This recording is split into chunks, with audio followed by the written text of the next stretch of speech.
বিসমিল্লাহির রহমানির রহিম।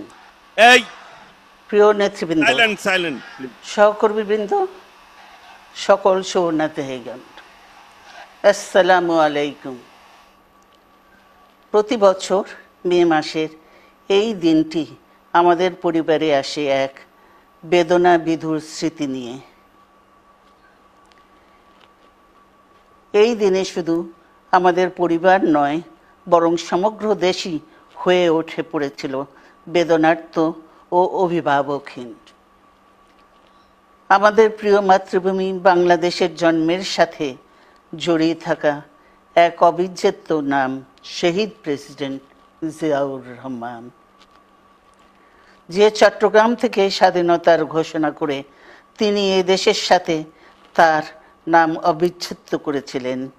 সেই চট্টগ্রামেই এক সফল, সৎ, দূরদর্শী ও প্রকৃত দেশপ্রেমিক প্রেসিডেন্ট হিসেবে নিজের জীবন উৎসর্গ করেছেন।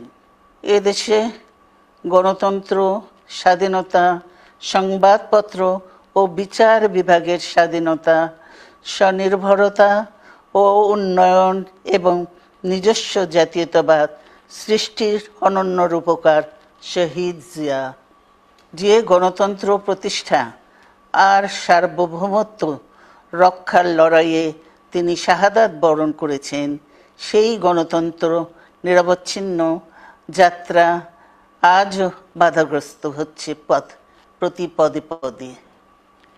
খুব শীঘ্রই আমরা বাংলাদেশকে গণতন্ত্রে পুনঃপ্রতিষ্ঠিত দেখতে পাব। এই হোক শহীদ জিয়ার শাহাদাত বার্ষিকীতে আমাদের অঙ্গীকার। এই লক্ষ্যে সুশৃঙ্খলভাবে এগিয়ে চলার জন্য আমি বিএনপির সকল পর্যায়ের নেতা কর্মী ও দেশবাসীর প্রতি আহ্বান জানাচ্ছি।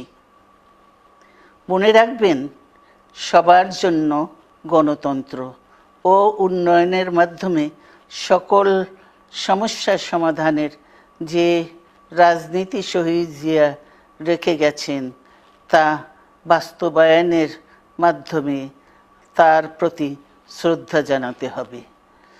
আমরা তার বিদায়ী আত্মার মাগফিরাত কামনা করছি। আল্লাহ হাফেজ। বাংলাদেশ।